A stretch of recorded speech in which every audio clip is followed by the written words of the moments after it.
Hello everybody, welcome to Awesome Rusty Bucket. Subscribe to the channel if you haven't already and drop a like on this video. I am trying to hit 100k subscribers at some point, so subscribe to the channel, also drop a like. It only takes 1 second and makes a massive difference. I was fully planning on uploading on this channel more, except nothing of note has happened. The draft was a complete dud. The biggest name that was traded other than rookies that I know nothing about was Kemba Walker. There's just been nothing that interesting as far as trades go, and I didn't figure PJ Tucker signing with the Sixers was really second channel video worthy. So, with that being the case, Jeremy Grant being the only other player worthy of video for a trade, I have not been active here, but the NBA world hasn't really been active, so I haven't found reason to be. With that said, hopefully I'm going to relaunch the hot take stuff again soon, because that's always easy content that I can make at any point, mostly because it's half you guys making the content. But with that said, we finally do have an actual thing to react to, an actual trade to react to. I realize I could have made some draft content, but that's not my forte if you've been around long enough, especially if you know that infamous tweet from 2018. If you don't know it, I'm not going to do you the service of letting you know what it is. It's just bad, let's put it that way. So Dejounte Murray is an Atlanta Hawk, and I have a lot of thoughts immediately with that one, primarily stemming with what this fit is going to look like on the floor with the Hawks. But I'm going to save that for last, because first I want to tackle the Spurs end of things. It's definitely an interesting move, because if you were not aware, the Spurs had Dejounte Murray on an absolute bargain of a deal. In fact, I'm not actually sure what the exact length of his contract is, but I know he was making about like $15 to $16 million a year, and he signed that contract like a year or two ago. So right now, so he makes $16 million this season and $17 million next season, and then he's an unrestricted free agent. So the Spurs had him on an absolute bargain of a contract, but by the time the Spurs were likely going to be trying to be a competitive NBA team, he was going to be unrestricted, because they're probably not going to be a playoff level team until like 2 years from now.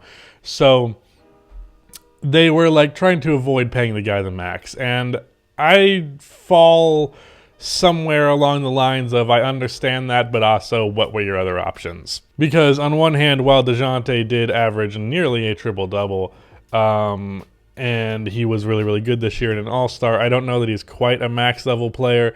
His efficiency, not as a passer, his efficiency as a passer is phenomenal. His efficiency as a scorer, just from the fact that he's not really someone who gets a lot of contact, not really someone who shoots threes well, and his primary way of attacking is the mid-range game. Because of that, his value as a scorer is not that great. Really, he's just a really good rebounding and passing point guard who has a decent enough handle and a decent enough mid-range shot that I'd say he's a pretty good scorer. But for his lack of efficiency, I wouldn't take his 21 or 22 points per game at entirely face value. I think under the right circumstances, which we'll probably see with the Hawks this year, he's probably more of like a 15 to 17 point per game guy and a little bit better efficiency. But regardless, I don't know that Dejounte was going to be worth a max, but also he's the type of player who would get one. You know what I mean? Like, I only think there are like 20 players that really should be getting paid a max contract, but that's not how it goes. Like, there are like 35 players that get max contracts. It's just the way that the system seems to work. It's not really a way of showing how value really is, because you'll have a player who's number 1 in the league and a player who's 25th in the league making the same fucking money. But regardless of how that doesn't tip the scales in my brain in a way that is satisfying, that is how it works in the NBA. Players like Dejounte Murray, even fringe all-stars, because I believe he got in based off of an injury replacement, even in those instances, those guys get max contracts. So that said, that's probably what the Spurs' main motivation here was, just simply not having to pay him that kind of money. And on top of that, there's a very, very good prospect available in this upcoming draft class that it seems like they want to get. What I'm curious about is, what does this mean for the rest of the team? Is someone like Keldon Johnson going to be on the move now? Is someone like Jakob Poeltl going to be on the move now? Because it seems like, Keldon's 22 going on 23. Murray was at least 26 going on 27. But, Keldon is young enough, but also not so young that it's like you definitely have to keep that guy around for whatever you're planning for in the next 3-4 seasons. Devin Vassell, obviously, you keep him around. But I am just a little curious about what that means for him, what it means for Jakob. I believe Jakob is like 24 years old. Let me just confirm that real quick. Jakob Poeltl age. What other fucking Jakob would I be looking up? Yeah, he's 26, and he's actually going to be 27 going into next season. So I am curious if those guys are going to be on the move as well. But on the Spurs end of things, they're not trying to like have just some okay young talent and then overpay for it and just be like an 8th seed, because it seems like the way the roster was going, it's almost like they were setting themselves up to be like a lower seed playoff team for a couple of years. And it really probably just would have been a waste because there was no superstar level talent really available going forward with the future. And that's something that I said years ago. I said, hey, maybe there's 1 or 2 players on the Spurs roster that become an all-star caliber guy, but the ceiling of this young core is nowhere near a championship team, and I didn't like what they had been doing the last couple of years. And here we see now they're trying to avoid going down that path that I correctly called out. Anyways, on the Hawks end of things, holy shit, I'm 7 minutes into this and I'm only talking about the Spurs side. The Hawks side's more interesting for one simple reason. What does Trae Young's game look like next season? What is he going to look like on the floor alongside Dejounte Murray? I fully understand that Dejounte and what he's doing off ball when Trae has the ball is something that's in question, but really I think that's just going to be a bit of a problem, but not one that can't be overcame. Like the fact that he's not a spot-up shooter, that's going to be a problem, but he can also cut, and he's also very good at attacking a closeout, so I don't think his lack of a three-point shot is going to be as big of a hindrance as some might make it out to be. Also, his three-point shot is not always as bad as, I feel like people think he's just a complete zero from outside. I don't remember what he shot last year.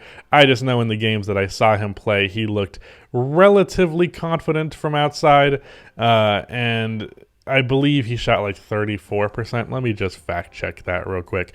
33% on 4 attempts, so he's not a zero from outside.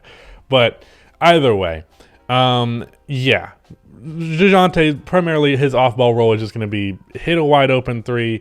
If they're close enough to close out, try and attack that closeout, and when you're off ball, try and make the defense work, do cuts and stuff like that.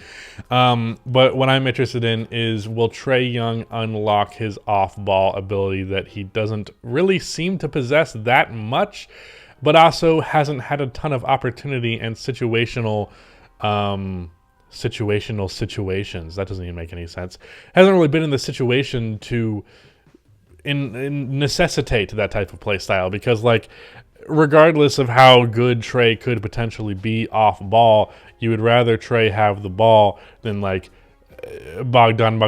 dribbling the ball so that Trae can do stuff off ball. Your best play is always going to be Trae having the ball in his hands, but if you add an all-star level guard who is one of the better passers in the NBA, one of the most efficient passers in the NBA, because he averages, I believe, just around 2 turnovers to his 9 assists, which is really, really efficient. The guy is a great playmaker and a good enough scorer, and also capable of finding other players well enough that Trae Young playing off ball is actually a smart thing to do. Your best play is not always necessarily going to be Trae with the ball in his hands, especially with the fact that Dejounte could potentially limit that a little bit with his lack of outside shot. So, all of that being said, are we going to see off-ball Trae? What will that look like, and how effective will that be? I can't really speculate too much. He has shown capability of doing it before, but just not a large sample size, especially in the NBA. I don't know what his stuff in high school and college looks like, but overall, has not been an off-ball player, to say the least.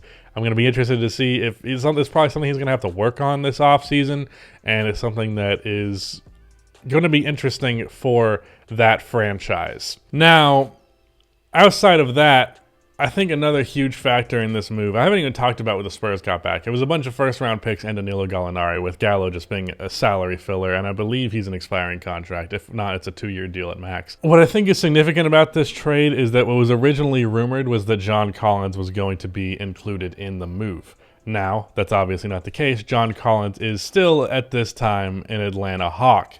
So why that is interesting to me is because I think there's a lot to be gained for John specifically with this move, because that means they're going to be running more pick and rolls with more players and more lineups, more versatility. I think there's going to be more movement in their offense overall with Trey doing stuff off ball.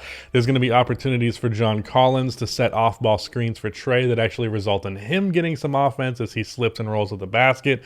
And someone like Dejounte is going to be capable of making that pass. And Trae Young is obviously going to be capable of making those passes.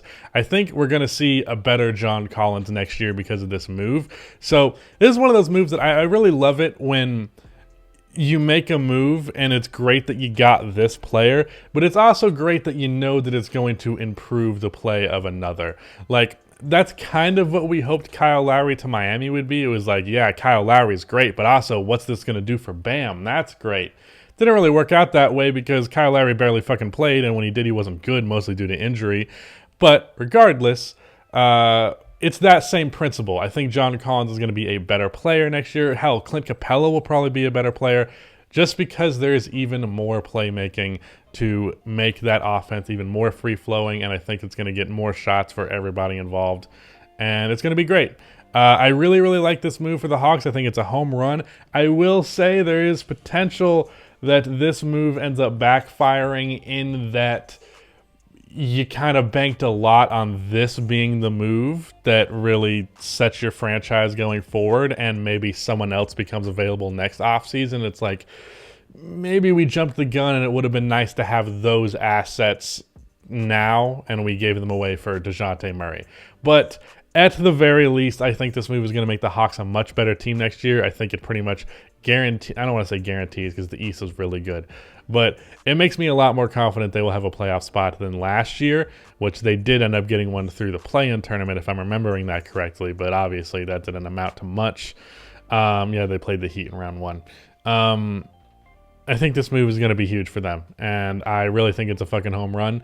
And I don't think it was a bad move on the Spurs' part either. I did not like the direction that franchise was going, and I feel like they solidified. They were like, yeah, we're not building anything special right now, and we're starting to get better. Let's pump the brakes on this because this core is not anything amazing. So yeah, this video was much longer than I expected it to be over a Dejounte Murray trade, but here we are, and that is it. Goodbye.